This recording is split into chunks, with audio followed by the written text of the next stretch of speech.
오늘의 말씀 여호수아 1장입니다. 여호수아 1장 6절로 9절 말씀 320페이지입니다. 구약성경 여호수아 1장 6절부터 9절까지.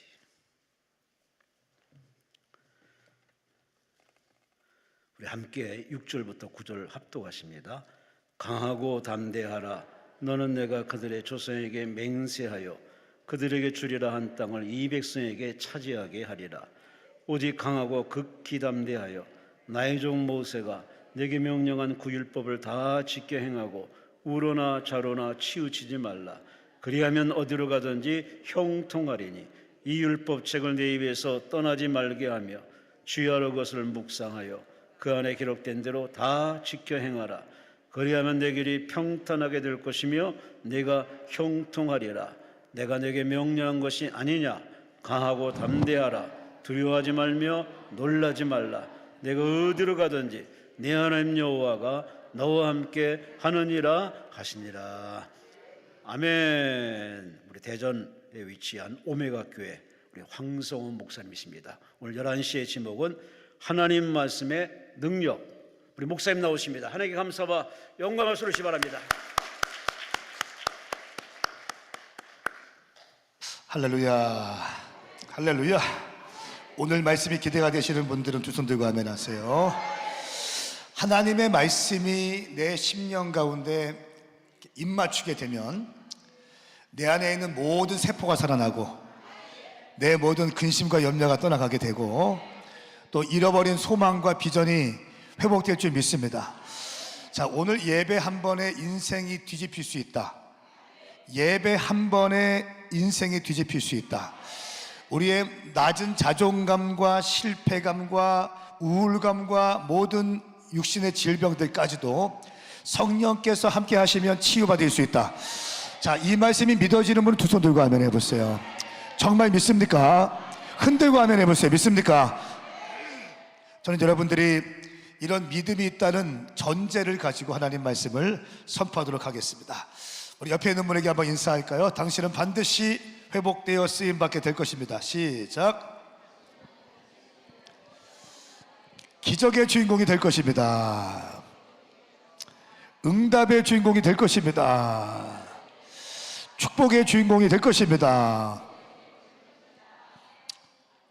아멘. 자, 저는 오늘 설교를 잘하려고 설교하지 않고 하나님의 말씀이 이 자리에 있는 분들 가운데 단 한 명, 두 명에게만 정확하게 꽂혀도 할렐루야, 인생이 뒤집혀지고 삶의 놀라운 변화가 일어날 것을 믿음으로 말씀을 선포하겠습니다. 오늘 우리가 읽었던 말씀을 보면 이 말씀에는 하나님의 위대한 종 모세가 죽은 다음에 여호수아에게 하나님 말씀하신 내용입니다. 이 말씀을 뜯어보면, 가만히 보면 이런 말씀이 있어요. 강하고 담대하라. 자, 사실 여호수아가 모세의 후계자로 선택을 받았습니다. 그동안 여호수아는 우리가 아는 것처럼 모세의 시종이었어요. 모세 운전해주고 모세 호텔 예약해주고 또 모세 잔심부름하는 그런 시종이었어요. 시종. 그런데 여호수아 1장 1절 말씀 보니까 여호와의 종 모세가 죽은 다음에 하나님께서 모세의 수종자, 모세의 시종 눈의 아들 여호수아에게 말씀하여 이르시되. 자, 그 다음에 이렇게 되어 있어요. 내 종 모세가 죽었으니 이제 너는 내 모든 백성과 더불어 일어나 이 요단강을 건너 그들 곧 이스라엘 자손들에게 주는 그 땅으로 가라 말씀합니다. 이 무슨 말씀이냐면, 모세가 죽었으니까 이제부터 네가 이스라엘의 영적인 지도자가 돼야 되고, 광야에서 죽었으니 이 가나안 땅을 너희는 정복해야 된다. 이것이 여호수아 네가 해야 될 너의 부르심이다 말씀하고 있는 거예요. 여러분, 모세의 부르심은 뭐냐면 애굽에서 430년 동안 종살이하던 이스라엘 백성들을, 이 종살이하던 노예 근성이 있던 이스라엘 백성들을 이제 출애굽시켜서 하나님께 마음껏 예배할 수 있도록 하나님의 백성으로서 정체성을 회복하고 그동안 잃어버렸던 예배와 신앙을 회복하고자 하는 출애굽하는 것이 모세의 부르심이었고 모세의 정체성이었어요. 할렐루야. 여러분, 각 인생들마다 부르심이 있습니다. 그냥 한 명도 우연히 태어난 사람은 아무도 없습니다. 그 시대와 상황에 맞게, 기름 부으심에 맞게, 그 부르심에 맞게 하나님께서는 여러분을 이 땅에 태어나게 하시고 여러분에게 부르심을 주신 줄 믿습니다. 여러분, 이곳에 있는 모든 분들은 한 명도 백화점 앞에 있는 덤핑 처리하는 그 1+1으로 이 땅에 우연히 태어난 사람은 아무도 없단 말이에요. 하나님께서 특별한 목적과 기름 부으심과 부르심을 주시고 여러분들이 이 땅에 태어나게 하신 줄 믿습니다. 자, 여기까지 말씀이 이해되면 두 손 번쩍 들고 아멘. 모세의 부르심은 출애굽하는 것이었고 여호수아의 부르심은 광야에서 가나안 땅을 정복해내는 것이었습니다. 자, 근데 그동안 여호수아의 했던 일이 뭐냐면 모세의 수종자였고 모세의 시종이었단 말이에요. 말씀드린 것처럼 모세 운전해주고 호텔 예약해주고 모세 가방 들어주고 이렇게 했다는 거예요. 오늘 저하고 같이 온 전사님이 있는데 저 차 운전을 해줬어요. 호텔을 예약해주고 여러 가지 식당을 예약하고 미팅을 예약하고 이런 일들을 저를 도와서 해줘요. 근데 이 전사님한테 갑자기 그러는 거예요. 네가 오늘부터 오메가교회 담임 목사다. 응? 네가 오늘부터 황성은 목사가 죽었으니 오늘부터 담임 목사다. 이렇게 말씀하시는 거 똑같은 거예요. 여러분, 사실 여호수아에게는요 자타가 공인할 만한 스펙이 4가지가 있습니다. 첫 번째는 여호수아는 탁월한 멘토가 있었어요. 스펙 중에 가장 중요한 게 뭐냐면 멘토가 있다는 거예요. 근데 이 여호수아의 멘토는 누굴까요? 모세였어요. 모세, 하나님의 사람과 함께 하나님의 사람이 어떻게 사역을 하고 어떻게 사람과의 관계를 하고 어떻게 어려운 일을 극복하고 어떻게 시험이 왔을 때 뚫어내고 어떻게 그 다음 단계로 진입하는지를 여호수아는 모세와 함께 있으면서 보았어요. 여러분, 인생 가운데 정말 큰 축복이 뭐냐면 만남의 축복인 줄 믿습니다. 할렐루야. 그 만남의 축복 가운데 가장 중요한 게 결혼이에요. 결혼. 왜 아멘이 없어요? 난 실패한 결혼한 것 같아요. 그 인간, 그 인간.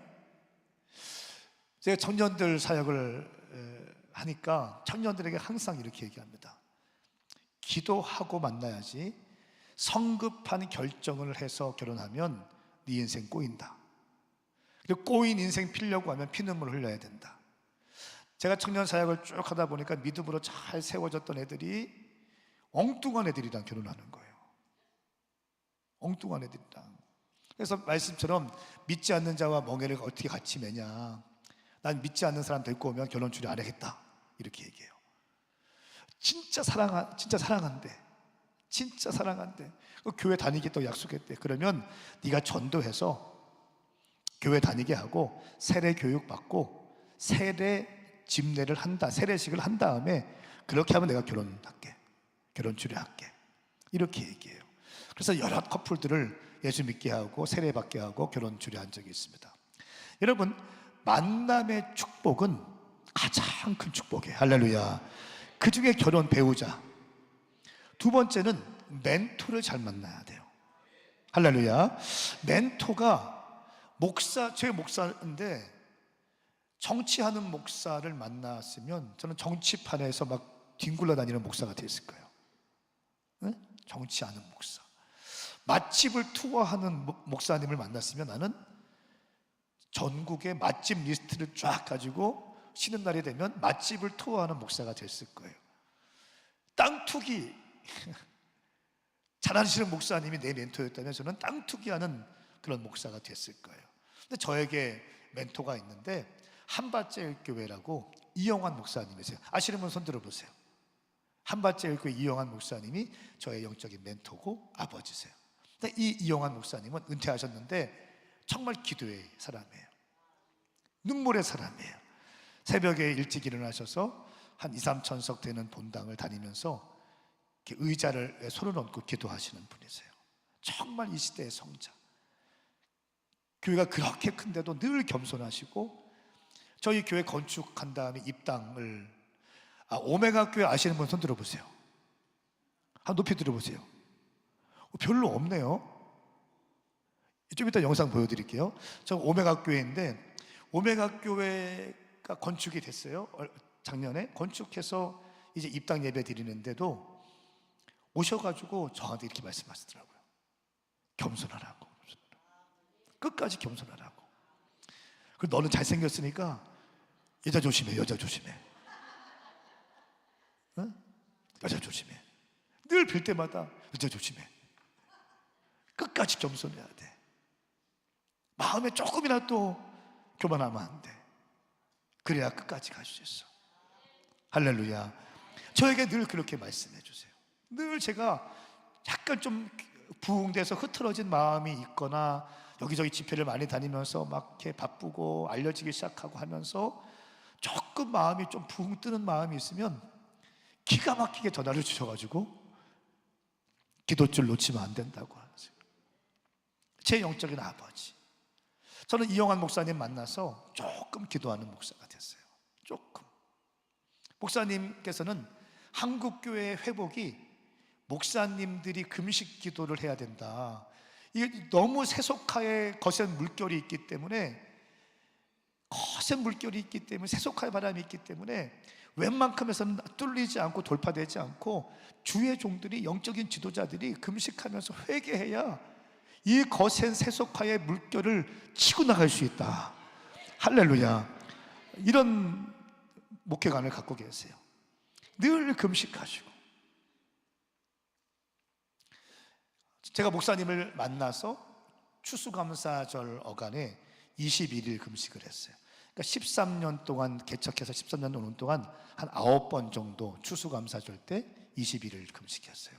한 해를 돌아보고 또 추수감사 예물을 잘 준비하고. 그러니까 목사님께 배운 게 주의 종들이 먼저 잘 심는 것을 가르쳐 주셨어요. 주의 종들이 심는 거. 저는 10의 2조를 드려요. 10의 2조. 목사님께서 언제가 말씀하시는 거예요. 추수감사를 준비하는데, 추수감사가 보통 한 해에 감사했던 것들을 예물을 드리는 거잖아요. 그런데 주실 복으로 인하여 감사하라, 이 말씀이 있어요. 이 말씀을 보시고, 추수감사 예물은 주신 감사도 포함되지만 앞으로 주실 것에 대한 시드머니이고 씨앗이다. 할렐루야. 그래서 이 목사님이 그렇게 말씀하시고, 이 비밀을 깨달은 다음에 100만 원씩 드렸대요. 추수감사 예물을 깨닫고 100만 원, 그리고 올렸대. 계속 100만 원씩. 그 다음에 200만 원, 그 다음에 300만 원, 그 다음에 400만 원, 500만 원. 은퇴하실 때 2,500만 원. 추수감사 예물. 추수감사 마지막 은퇴하실 때, 고별 설교하실 때도 추수감사에 대한 말씀을 하시더라고요. 여러분, 추수감사 예물을 잘 들으셔야 됩니다. 제가 축복받은 것은 조금 기도한 거고 하나님께 심었기 때문에 그렇습니다. 이렇게 말씀하시더라고요. 은퇴 마지막 성도들에게 하시는 말씀이 그거였어요. 제가 그런 목사님께 영적인 아버지로 모시고 있기 때문에 제가 10의 2조를 하나님께 드리고 1,000번째를 매일 드려요. 3만 원씩. 하루에 3만 원씩. 추수감사 100만 원씩 올렸다고 해서 개척 2년차 때부터 제가 개척할 때 빵원 받았어요. 빵원. 그리고 2년차 때 40만 원 받았어요. 2013년에 개척했는데, 그러니까 40만 원 받을 때 추수감사 예물을 100만 원 드렸어요.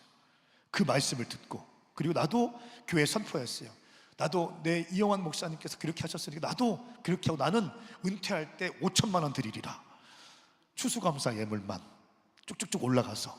그래서 100만 원 드리고 200만 원 드리고 300만 원 드리고 400만 원 드리고 2026년 5년 11월 달에는 1,100만 원 드렸어요. 쭉쭉쭉 추수감사 예물만. 그러니까 얼마나 감사한지. 그러니까 내가 물질에 눌려있는 목사가 아니라 물질을 지배하고 다스리는 목사가 되는 거예요.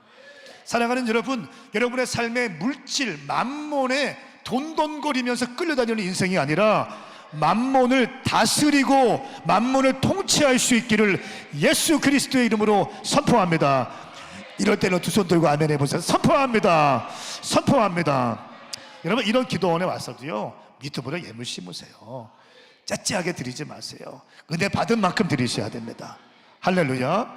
이 제가 만난 멘토 목사님의 가르침이었어요. 교회에서 받는 사례비에 거의 2배를 드리더라고요. 1년에. 심는 거. 그러니까 주님 살아계시고, 여러분 그거 아세요? 하나님께 심은 것은 영원합니다. 나를 위해서 입고 쓰고 먹고 마시는 것은 다 배설물로 나가요. 이게 다 썩어집니다. 넥타이 선물 받은 거 언젠가는 썩어질 거예요. 좋은 거라고 하든 다 썩어질 거예요. 좋은 거지만 썩어질 거예요. 나를 위해 한 모든 것들, 입고 먹고 마시는 것은 다 썩어지지만 하나님을 위해서 하나님께 바친 것은 영원하다. 여러분의 눈물의 기도가 영원할 것입니다. 성도들의 기도를 금대접에 담아서 올린다는 거예요. 요한계시록 말씀에 보면, 여러분, 음식물 쓰레기는 음식물 쓰레기통에 담아요. 서류는 서류함에 담아요. 반찬은 반찬통에 담아요. 가장 귀한 것은 금대접에 담는데, 귀한 것이니까 금대접에 담는데 성도들의 기도가 금대접에 담긴다는 거예요. 여러분의 기도는 사라지지 않을 것입니다. 이 말씀이 믿어지면 아멘 하세요. 오늘 여러분이 눈물로 기도한 그 기도의 양이 차면 언젠가 하늘의 문이 열리고 하늘의 문이 열리고 하늘의 문이 열리고 쏟아지게 될 것입니다. 이 믿음을 가지고 기도하는 거예요. 습관적으로 기도하는 것이 아니라, 형식적으로 기도하는 것이 아니라 기대감을 가지고 기도하는 거예요. 저는 이 멘토를 만났어요. 이모를 만났어요. 그러니까 교회가 부흥되는 거예요. 함께 하니까 어떻게 목회해야 되고 본질 사수하는 걸 배웠어요. 여호수아의 이 첫 번째 스펙은 만남의 축복이 있었어요. 선포합니다. 만남의 축복이 시작될지어다. 멘토가 생길지어다. 아직 멘토가 없다면 여러분의 교회에 담임 목사님을 멘토로 삼으셔야 됩니다. 혼자 결정하지 마세요. 중요한 것은 꼭 주의 종과 상의하세요. 꼭 기도받고 움직이세요. 이사할 때도 꼭 기도받고 움직이세요. 중요한 것들을 결정할 때 혼자 독단적으로 하지 마시고 상의하세요. 상의하세요. 내 마음의 소원대로 결정하지 마시고 먼저는 주님께 간절히 기도하시고 주의 종들과 상의하세요. 두 번째는 체험적인 신앙이 있었어요. 여호수아는 체험적인 신앙이 있었어요. 여러분, 열심히 조직 신학을 공부해서 설교할 수도 있어요. 나쁜 건 아니에요. 좋은 겁니다. 그런데 하나님을 만나지 않는 조직 신학자가 설교하면 설교가 드라이합니다. 신학적으로는 논리적으로 잘 이렇게 설교문을 보면 그럴듯하지만 드라이할 거예요. 그런데 하나님을 만나지 못한 조직신학자, 하나님을 만난 조직신학자가 하면 기가 막힌 거죠. 할렐루야. 그런데 어떤 사람은 하나님을 만났어요. 살아계신 하나님을 만났어요. 불을 받았어요. 이 불 받은 사람이 설교하는 것은 다릅니다. 조금 논리적으로는, 신학적으로는 여러 가지 생각이 들 수 있겠지만 왠지 그 말씀을 들으면 눈에 눈물이 줄줄줄줄 흘러요. 식어졌던 가슴에 불이 막 이글이글 거리기 시작해. 낙심되었던 내 마음이, 그렇지, 이렇게 살면 안 되지, 다시 한번 힘을 내야지. 다 포기하고 싶은데 왠지 그 말씀을 들으면, 아, 내가 지금 왜 포기하려고 했지? 우리 주님 살아계시는데, 성령님 내 안에 일하시는데, 할렐루야, 그 은혜가 시작될지어다. 이것이 체험적인 신앙인 거예요.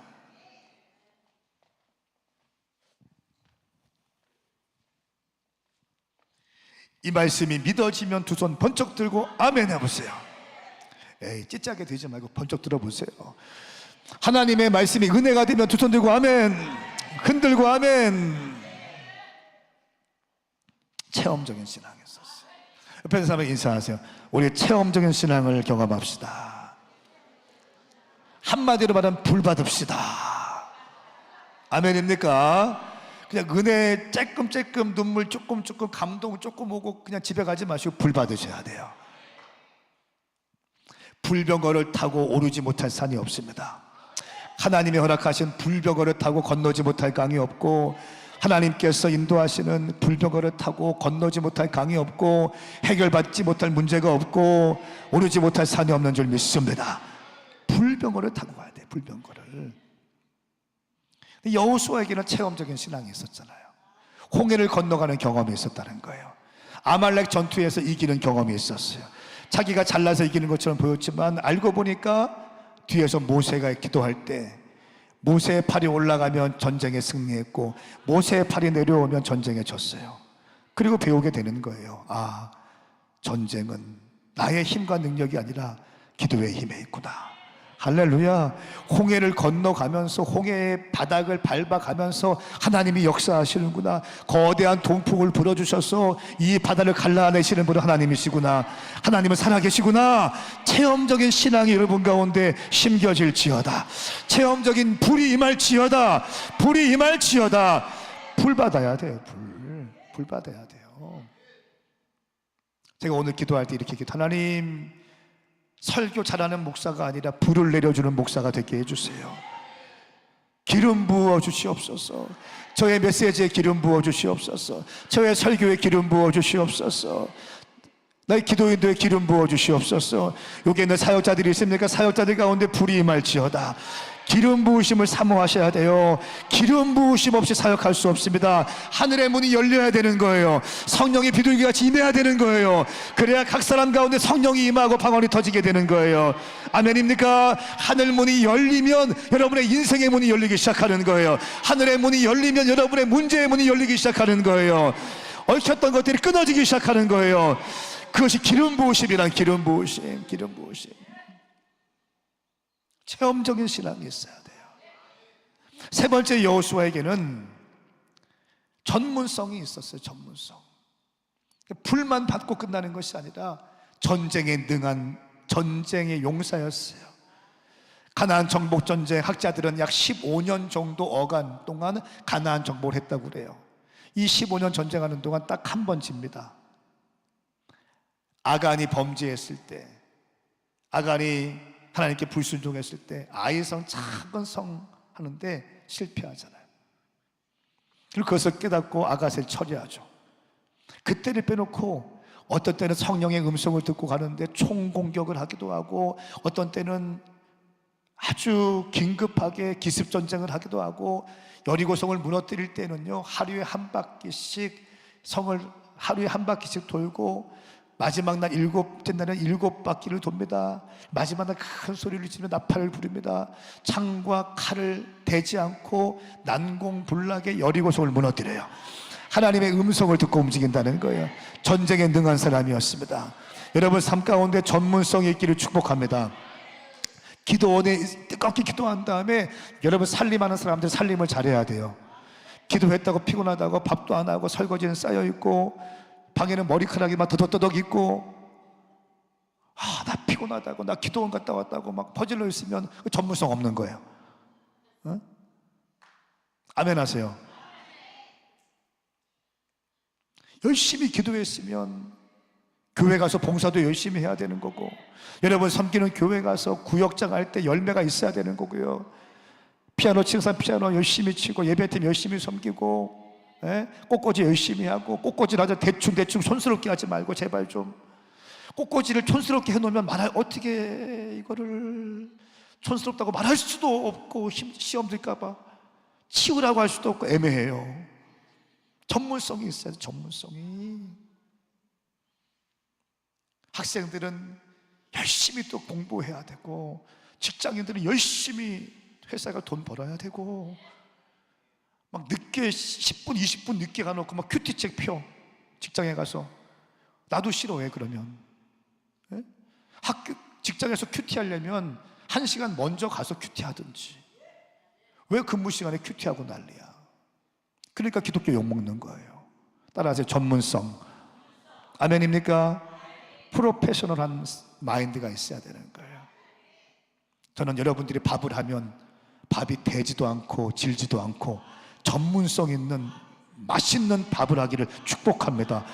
당신의 김치찌개가 그 어떤 맛집에서 끓이는 김치찌개보다 짜지도 않고 싱겁지도 않은 김치찌개가 될지어다.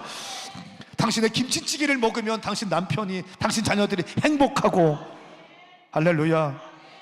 당신이 김치찌개 하면 엄마 이게 김치찌개야, 물 가져와, 그러면 실패한 거예요.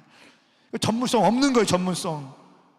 주부는 살림을 잘해야 되고, 목사는 목회를 잘해야 되고, 직장인들은 직장 생활에 전문성이 있어야 되는 거예요. 선포합니다. 당신 삶 가운데 전문성이 시작될지어다. 네 번째 여호수아의 스펙은, 첫 번째 뭐였어요? 첫 번째 멘토가 있었다. 두 번째 체험적인 신앙이 있었다. 세 번째 전문성이 있었다. 네 번째 뭐예요? 네 번째는 바른 태도가 있었어요. 성품.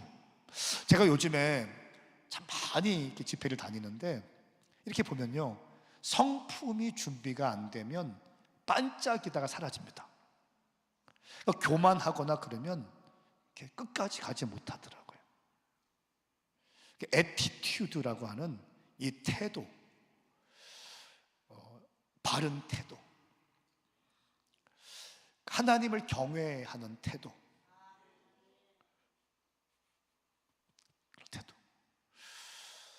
하나님께 영광 돌리려고 하는, 하나님의 영광을 흠집내고자 하지 않는 태도.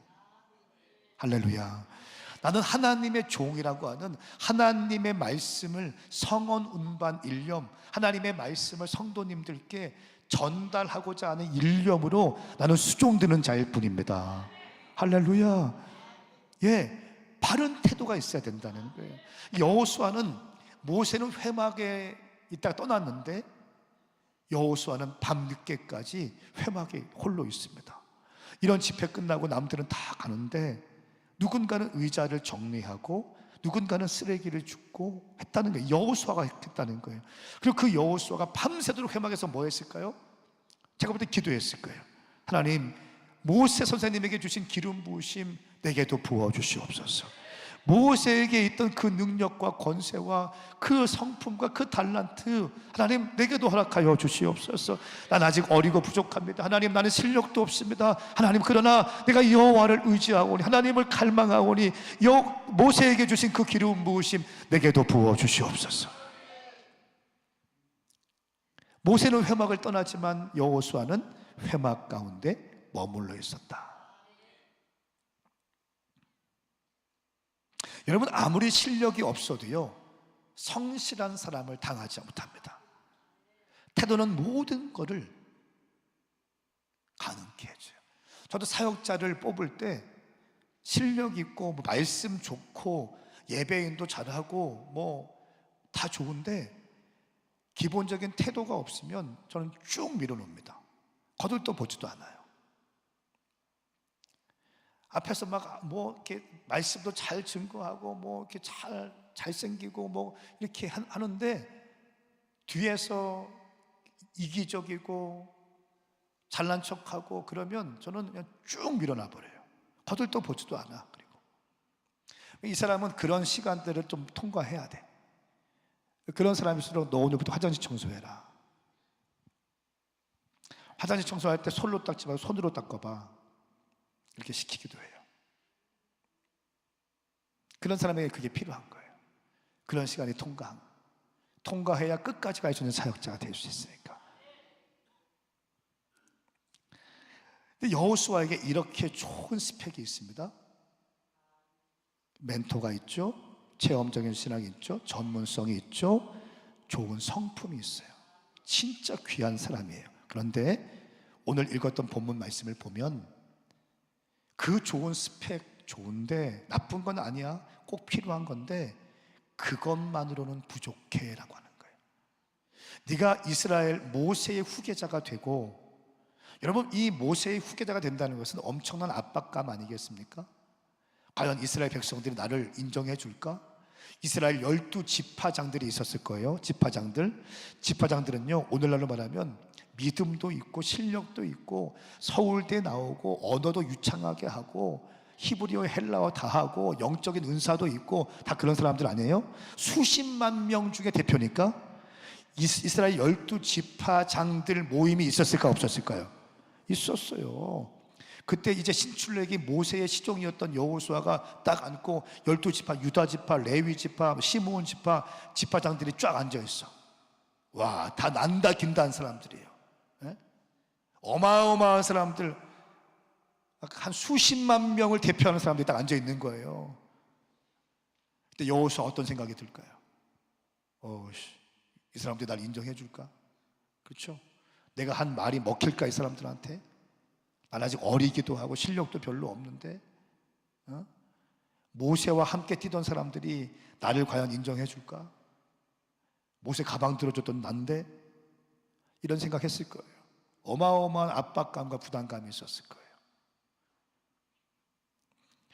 외부에서 공격은 얼마든지 쳐낼 수 있잖아, 담대하기만 하면. 그런데 내부에서 흔들어 버리면, 여러분 국민의힘이 흔들리는 이유가 뭐예요? 민주당에서 지금 그 말들이 있잖아요. 그 이유가 뭡니까? 내부 지들끼리 싸우니까 그런 거예요. 예? 내부가 하나가 딱 되고 원 스피릿으로 딱 가면 외부에서는 어떤 문제들이 있다 할지라도 막 치고 나가고 뚫어낼 수 있는 건데, 안에서 흔들면 힘든 거거든요. 제가 매주마다 부흥회가 있어요. 거의 매월마다 해외를 나갑니다. 1년에 10번 이상 해외 집회를 나가요. 지난주에도 필리핀에 갔다 왔어요. 또 5월 달에 알마티 카자흐스탄에 한 6천 명 모이는 교회, 거기 또 집회를 가야 돼요. 또 6월 달에 아틀란타의 베델교회라고, 거기는 12년 만에 2,500명이 모이는 교회, 미국 교회의 역사를 새롭게 쓰는 한인교회가 있습니다. 그 교회 집회가 있고, 또 1년 만에 120명 모이는, 하여간 핫한 교회들에서 연락이 와서 거기도 가게 돼요. 막 계속 매월 집회가 있어요. 해외 집회가. 매주 집회가 있잖아요. 그런데 만일 저희 교회가, 제가 섬기는 교회, 제가 그냥 부흥회만 하는 사람이 아니라 교회를 목회하는 사람인데, 저희 교회가 하나가 되지 않았으면 어떻게 제가 다니면서 집회하겠습니까? 할렐루야. 하나가 딱 돼야 되는 거예요. 근데 여호수아가 12지파 장들이 쫙 모였는데, 이 사람들 난다 긴다 하는 사람들인데 그냥 말 딱 해버리면 알거든. 그렇죠? 이 말을 한마디 딱 섞어버리면 이 사람이 어느 정도 레벨인지 알아요, 몰라요? 한 1분 딱 얘기해보면 이 사람의 레벨이 어느 정도인지 금방 드러나는 거거든요. 이 사람이 영적인 사람인지 혼적인 사람인지 기름 부음을 가지고 있는 사람인지, 그냥 금방 드러나잖아요. 그 모임에서 한마디 하는 게 얼마나 조심스럽겠어요. 그 어마어마한 부담감, 압박감, 외부에서 밀려오는 또 가나안 땅을 정복해야 되는 부담감. 그 당시에 가나안 땅은 철병거를 가지고 있던 가나안 땅이거든요. 오늘날로 말하면 최신식 무기를 가지고 있던 가나안 땅들이 7족속이에요. 그런데 이 사람들은 뭐 했던 사람이에요? 이스라엘 백성들은 430년 동안 애굽에서 종살이 했던 사람, 노예의 근성, 노예 스피릿, 노예 DNA로 가득 찼던 사람, 수동적인 사람, 이런 사람들 데리고 지금 광야에서 가나안 땅을 정복해 가야 되는 거예요. 여러분이라면 어떻게 하시겠습니까? 여호수아의 부르심은 이 부르심을 갖고 태어난 거예요. 근데 스펙이 너무 좋은데 하나님께서 이렇게 말씀하시는, 아들아, 너 스펙 좋은 거 내가 안다. 그런데 네 스펙만으로는 안 돼. 할렐루야. 내부의 공격들을 막아낼 수 있고 외부를 뚫어내기 위해서는, 하나님의 비전을 네가 성취하는 자가 되기 위해서는, 잘 들으세요, 내 성취가 아니라 하나님의 비전을 성취하는 사람이 되기 위해서는 하나님의 말씀에 붙들려 있어야 돼. 할렐루야. 그래야 넌 뚫어낼 수 있어. 그래야 위대한 정복자가 될 수 있어. 그러면 사실은 말씀이 오늘 본문 말씀입니다. 다시 한번 이 말씀을 함께 좀 읽어보겠습니다. 시작. 강하고 담대하라. 너는 내가 그들의 조상에게 맹세하여 그들에게 주리라 한 땅을 이 백성에게 차지하게 하리라. 오직 강하고 극히 담대하여 나의 종 모세가 내게 명령한 그 율법을 다 지켜 행하라. 오로나 저로나 치우치지 말라. 그리하면 어디로 가든지 형통하리니 이 율법책을 내 입에서 떠나지 말게 하며 주야로 그것을 묵상하여 그 안에 기록한 대로 다 지켜 행하라. 그리하면 내 길이 평탄하게 될 것이며 내가 형통하리라. 내가 내게 명령한 것이 아니냐. 강하고 담대하라. 두려워하지 말며 놀라지 말라. 내가 어디로 가든지 내 하나님 여호와가 너와 함께 하느니라 하시니라. 할렐루야. 할렐루야. 강하고 담대하라. 따라서 강하고 담대하라. 자, 가슴에 손을 얹으세요. 내 영아, 크게 내 영아, 강하고 담대하라. 두려워하지 말고 놀라지 말라. 네가 어디로 가든지 내가 함께하리라. 이 말씀이 믿어지면 두 손 들고 아멘. 아멘입니까? 자, 리더에게 가장 중요한 것, 오늘날 성도들에게 가장 중요한 것이 뭐냐면 강하고 담대한 것이에요. 강하고 담대한 것. 지금 AI 시대를 이제 지나서 AGI 시대로 전환되고 있거든요. AI 시대는요, 우리가 통제를 했습니다. 챗GPT 찍으면 다 나왔어요. 모든 정보를 쫙 정리해서 뭐 10만 권의 논문들을 한꺼번에 정리해서 A4 용지 5장으로 핵심을 딱 만들어줘요. 한 시간 안에. 모든 정보들을 한 10,000권 이상의 정보들, 논문 정보들을 한 시간도 안 돼서 A4 용지 5장으로 갖고 와. 그러면 5장으로 갖고 와요. 어떤 교수가 논문 10,000권을 읽겠습니까? 교수 몇 명이 하는 것보다 이 챗GPT AI가 딱 해버리면 그냥 1시간 만에 뚝딱 끝나버려요. PPT 자료 금방 만들어냅니다. 근데 이게 AI 시대거든요. 근데 AGI 시대는 이제 AI는 우리가 통제할 수 있었습니다. 그런데 AGI 시대는 우리의 통제를 벗어나기 시작하는 거예요. 모든 면에서 인간보다 더 뛰어난 지식과 감정과 모든 것이 다 뛰어난. 제가 지난번에 미국에 집회 갔는데 2월달에 집회를 갔는데 깜짝 놀랐어요. 택시가 있는데 택시에 보면 운전사가 있어야 되는데 운전사 머리통이 안 보여. 신호를 대기하고 있는데 택시 아무도 없어. 이거 무슨 사고인가 보니까 이거 뭡니까 물어보니까 인공지능 택시래요. 그냥 기계로 가는 거예요. 기계로. 왜 안 믿어지세요? 그거 봤어요? 인공지능 택시 봤어요? 인공지능 택시가 움직이더라고요. LA 가서 보니까 운전석에 비어 있어. 신호가 바뀌면 또 가더라고요. 근데 여러분, 이 인공지능 택시가 안전하죠?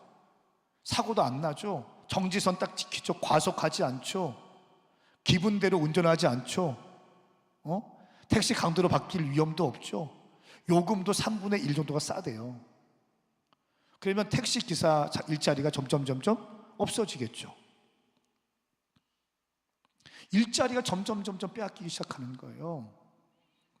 이런 대전환의 시대가 온다는 거예요.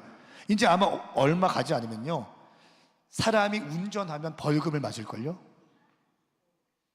왜냐면 우리는 기분 안 좋으면 술 먹고 운전하고, 예수 안 믿는 사람들은 기분 안 좋으면 과속하고 정지선도 안 지키고 신호도 안 지키고 막 그렇게 하잖아요. 근데 인공지능은 정해진 속도에 가요. 사람이 운전하는 것보다 인공지능이 운전하는 게 훨씬 더 탁월해서 이제는 보세요, 사람이 운전하면 벌금 맞을 때가 올 거예요. 이런 시대로 우리가 전환하고 있다고요 지금.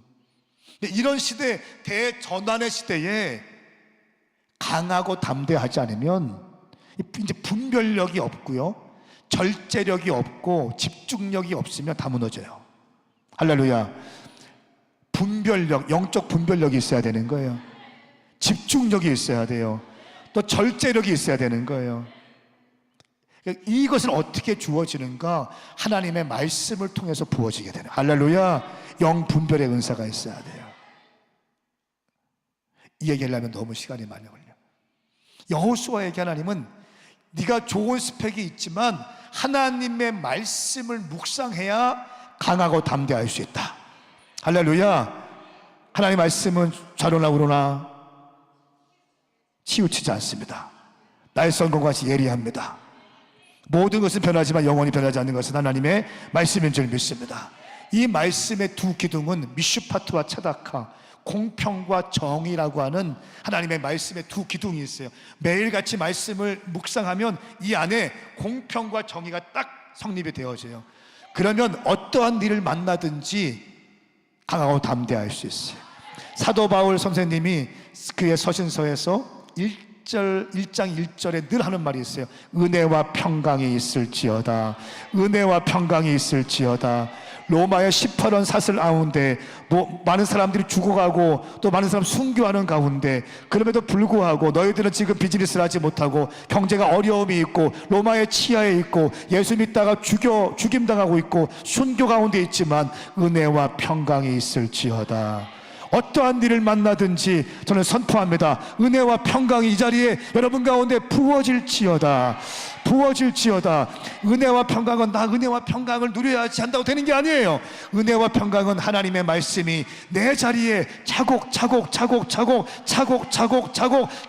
세워질 때 미슈파토와 체다카, 공평과 정의라고 하는 하나님의 율법의 두 기둥이 내 안에 장착되어질 때에 어떠한 일을 만나든지 두려워하지 않는 거예요.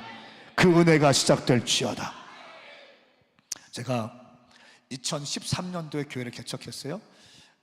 쫙쫙쫙 당구장 망한 데서 시작해서 9개, 국내에 대전에 2개, 전주 전북대학교에 1개 앞에 서울 서초에 하나 교회를 개척했어요. 전 세계에 6개를 해서 10개의 교회를 개척했어요. 관심 없어요? 아멘이 갑자기 줄어들어요. 이거 지금 대단한 거 아니에요? 제가 한 건 아니지만 제가 신학교 다닐 때 탐방 갔던 교회들이 저희 교회를 탐방 와요. 매주 목요일 막 시도 때도 없이 탐방 와서 우리 부교육자들이 사역이 안 돼요 지금. 그래서 목요일 날 오후 2시부터 3시, 4시까지만 탐방을 받습니다 하니까 그래도 4개, 5개 교회들이 막 신청해서 와요. 그렇게 뭐 홈페이지 해놔도 꼭 아무 때나 오시는 분이 또 있어요. 그렇게 우리는 아무것도 없던 사람들인데 다음 세대와 청년 10명과 교회를 시작했어요. 다음 세대와 청년들을 살리는 교회를 만들고 죽어가는 한국교회 청년들 다음 세대를 살려보자. 허리가 다 끊어지고 있는데 허리 세우자. 청년들을 일으키자. 청년 10명과 맨 땅에 헤딩했어요. 어디에서 도움받지 않고 노예에서 도움받지 않고 그냥 맨 땅에 헤딩하면서 사례비 빵원 받아가면서 라면 먹으면서 이 시대에도 라면 먹으면서 개척했어요. 새벽 예배 드리고 아침 전도, 정문, 쪽문, 후문에 점심에 캠퍼스에 들어가서 전도, 하교할 때 또 전도. 이게 하루에 3번씩 전도. 밤에 9시부터 10시 반까지 전도지 뿌린 거 하나님 전도지 받은 사람한테 교회 오게 해주세요. 기도했어요. 그리고 13년 동안 10개의 교회가 개척되어졌어요. 사도행전의 개척의 역사가 저희 교회한테 일어나고 있어요. 그리고 작년 2025년 6월 21일에 입당 예배를 드렸어요. 이 영상 보여드릴까요? 안 보여드려요? 말씀을 붙잡고 순종했더니 이런 축복 주셨다 이런 걸 간증하려고 하는 건데 영상 틀지 마. 보여드려요? 박수하시면 영상 나오겠습니다.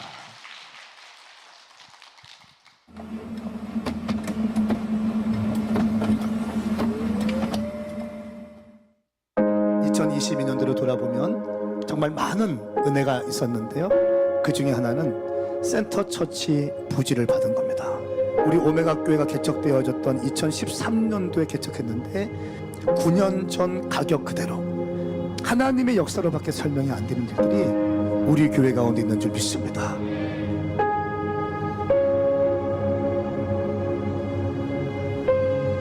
여러분들이 지금 밟고 있는 땅은요, 기적의 땅인 거예요. 은혜의 땅인 것입니다. 말도 안 되는 땅에 갈 겁니다. 하나님의 전략을 한 번도 실패 안 합니다. 이 땅을 주신 주님께서 성전도 허락해 주실 것입니다.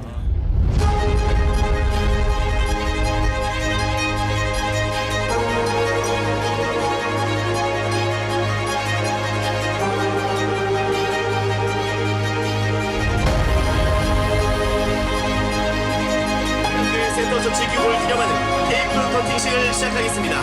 다 함께 외쳐주시겠습니다. 하나, 둘, 셋!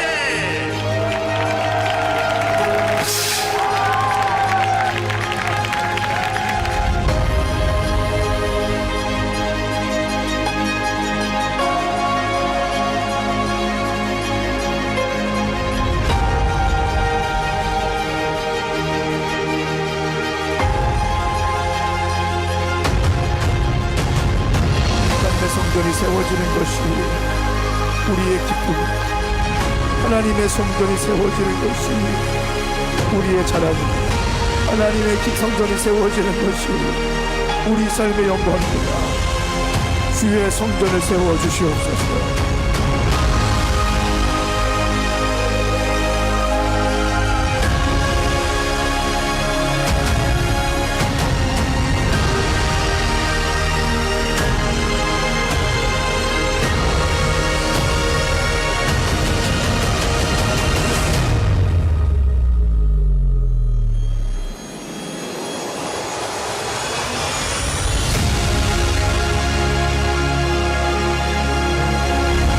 우리 오메가 센터 처치 이곳에 이렇게 인도해 주시니 감사합니다. 하나님의 작품이라고밖에 말할 수 없어요. 하나님이 하셨다고밖에 말할 수 없습니다. 그 누구도 이 영광을 취할 수 없고 그 누구도 이 영광을 흠집낼 수 없습니다. 우리 오메가 교회는 하나님께 모든 영광을 올려드리고 찬송할 겁니다. 하나님만이 받으시는 영광, 그 영광 주님 받아주시옵소서. 여러분, 저는 믿습니다. 우리 교회는 선교하는 교회, 해전 땅을 아름답게 하는 교회로 세워질 수 믿습니다. 청년과 다음 세대를 살렸던 교회가 도시를 일으키고 도시 곳곳에 들어가서 섬김과 사랑을 베푸는 교회로 세워질 수 믿습니다.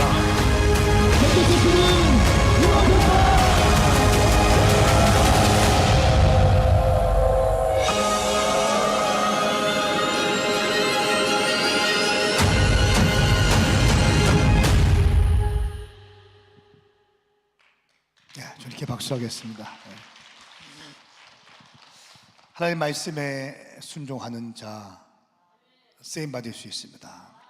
저는 저희 아버지께서 교회를 한 자그마한 통합식 교단 목회하셨 한 50명쯤 목회하셨는데 그 50명 모이는 교회가 성전 건축하다가 빚더미에 앉아가지고 한 20년 동안 고생하셨어요. 저는 성전 건축은 하지 않으려고 했어요. 말씀을 보다가, 왜냐하면 제 쓴뿌리가 상처를 보았기 때문에, 아버지가 고생하시는 걸 봤기 때문에. 제 간증 스토리는 다음에 말씀드리겠지만, 제가 목사 방황을 많이 하다가 주님을 만났어요. 불을 받았어. 불을. 은혜가 아니라 불을 받았어요. 여러분, 은혜가 필요한 게 아니라 불을 받아야 되는 거예요. 은혜는 구원의 은혜로 충분한 거고요. 인생을 돌파할 수 있는 것은 성령의 불인 줄 믿습니다. 그 불이 필요한 거예요, 이 시대에. 예수 믿으면 다 구원받잖아요. 예수 믿으면 다 구원받아요. 예수 믿음으로 구원받으니까. 그리고 우리는 행함으로 또 성화되어지고 거룩함으로 나아가는 거 아니겠어요? 그런데 이 시대를 승리하고 돌파하고 뚫어내고 기도의 제목들을 응답받고 하나님의 부르심대로 내 인생을 주님께 올려드리면서 정복하고 쓰임받기 위해서는 성령의 불을 받아야 되는 거예요. 근데 그 불은 어디서 오는가? 하나님의 말씀으로부터 오는 거예요. 제가 인간적인 생각으로 우리 아버지 목회하시다가 20년 동안 너무 고생하시다 은퇴하셨거든요. 그 예배 가운데 가도 냉랭한 분위기 있잖아. 냉랭한 분위기. 은혜라고는 임하지 않을 것 같은 분위기. 교회 가운데도 다 지쳐있고 교회 부채 때문에 막 허덕이고 이자도 내지 못하고 막 그런 느낌들 알잖아요. 그걸 봤기 때문에 저는 교회 건축은 하지 않으려고. 저희는 전 세계 1000개의 대학교 앞에 1000개의 교회를 개척하는 게 저희의 비전이에요. 여러분 기도해 주세요. 오메가 교회 위해 기도해 주세요. 전 세계 1000개의 대학교 앞에 1000개의 교회를 개척하자. 그러면 주님께서 놀랍게 역사하실 것이다. 청년 부흥이 일어날 것이다. 다음 때 신앙 전수가 있을 것이다. 이런 마음으로 제가 교회를 개척했단 말이에요. 건축은 교회가 부흥되지만 건축을 안 하려고 했어요. 대학교 앞에마다 교회를 이렇게 세우려고 했지. 근데 말씀을 보는데 다윗이 여호와를 위하여 성전을 건축하려는 생각을 했는데 그 생각만으로 하나님께서 기뻐하시는 걸 봤어요. 왜냐하면 이 땅의 모든 건축물은 다 비즈니스를 위한 거예요. 돈을, 모든 백화점, 뮤지엄, 콘서트장, 모든 아파트 다 모든 사실은 모든 건축의 동기는 이 비즈니스 아닙니까? 그런데 성전 건축은 비즈니스가 아니라 이 성전 건축은 하나님께 영광 돌리기 위하여 하나님의 말씀이 선포되어지고 찬양을 하게 되고 제자들을 세우게 되고 뜨겁게 기도하게 되고 할렐루야, 수많은 영혼들이 살려질 수 있는 곳이 교회잖아요. 제가 그 말씀을 보는데 정말 비늘이 벗겨지는 것처럼 순식간에 벗겨지더라고요. 그동안에 우리 교회 성도들은요, 성전 건축 안 한다고 제가 했기 때문에 성전 건축 할 생각이 없었어요. 근데 말씀을 혼자 묵상하고 있다가 어느 순간 다윗의 이 대목을 보면서 하나님이 기뻐하시는 걸 보면서 다윗의 인생의 마지막 한 20, 30년은 성전 건축하는 데 올인합니다. 재정을 다 준비하고요, 설계도를 준비하고요, 건축사를 준비하고요, 건축 담당자를 준비하고, 자기는 군인이라 손에 피를 묻혀서 건축하지 못하니까 자기 아들 솔로몬에게 성전 건축의 중요성과 비전을 불어넣고, 솔로몬은 아직 어리니까 솔로몬과 함께 뛸 수 있는 젊은 장관들과 이 내신들에게 성전 건축의 비전을 같이 부어줘요. 그 재정, 성전 건축비와 설계도와 건축하는 사람들까지 붙여줍니다. 이게 다윗의 인생의 말년에 했던 하나님을 위한 영광의 삶이었어요. 이 모습을 보면서 하나님께서 성전 건축, 교회 건축하는 거 기뻐하시는구나. 비늘이 확 벗겨지는 거예요. 저는 그동안은 큰 교회 건축하는 거 다 이상하게 먹고 안 좋게 봤습니다. 왜냐면 우리 아버지 건축하시다가 너무 힘들어서 빚 때문에 올려서 우리 어머니 우울증 걸리고 막 그랬거든요. 그거 내가 봤거든. 근데 제 인생의 삶의 경험의 쓴뿌리가 이 목회 가운데도 꽉 발목을 잡고 있는 거예요. 꽉 잡고 있는 거예요. 그래도 은혜가 있었고 부흥도 되고 있었지만 제 안의 상처와 부모님으로부터 이 부모님 목회의 어떤 어려움을 보면서 나는 절대로 성전 건축하지 않아야, 나는 절대로 무리하지 않아야지 라고 했던 내 인생의 생각들이 여러분의 삶의 경험을 통해서, 부모님을 통해서, 자녀들을 통해서, 인간관계를 통해서 지금까지 살아오시면서 여러분의 아픔과 상처들이 여러분의 인생을 더 치고 나가지 못하게 하는 발목을 잡고 있는 것이 있을 거예요. 그 결박들이 있을 것입니다. 오늘 기도할 때 그 결박들이 나사렛 예수 그리스도의 이름으로 하나도 빠짐없이 머리부터 발끝까지 파쇄될지어다. 끊어질지어다. 이것이 끊어져야 되는 거예요. 근데 이것이 어디로부터 옵니까? 말씀으로부터 온다는 거예요. 할렐루야. 하나님의 말씀이 딱 있는데 제 안에서 막 이글이글 거리는 마음이 부어지기 시작하는 거예요. 성전 건축에 대한 불이 막 임하기 시작하는 거예요. 하나님 나라 위해서 성전 건축을 하겠다. 나도 다윗처럼 쓰임받게 하여 주시옵소서. 하나님이 이렇게 기뻐하시는 것이라면 나도 쓰임받게 하여 주시옵소서. 내 인간적인 생각과 아픔 때문에 가지 못했던 그 길 나도 가겠습니다. 주님 내게 기름 부어 주시옵소서. 할렐루야. 말씀으로 응답받고 한 것은 100% 응답입니다. 따라하세요. 말씀으로 응답받은 것은, 크게 좀 해보세요. 말씀으로 응답받은 것은 100% 응답이다. 아멘입니까? 아멘입니까? 예, 말씀으로 응답받고 건축하게 됐어요. 그래서 주님께 세워주셨어요. 건축하는 동안 단 한 번도 마음이 불편한 적이 없어요. 교회에 다툼 없었어요. 교회를 건축하고 나니까 매주마다 30명, 40명씩 새로운 사람들이 들어와. 할렐루야. 저는 계속 집회하고 바쁘고 교회는 더 부흥되고. 제가 만일 하나님 말씀 붙잡지 않고 내 인간의 생각, 경험, 우리 아버지의 목회를 보면서 건축만은 하지 아니하리라 다짐했거든요. 거기에 꽉 묶여 있었더라면 저는 그냥 그것도 재미있게 했지만 이제 우리는 교회가 폭발적으로 부흥될 거예요.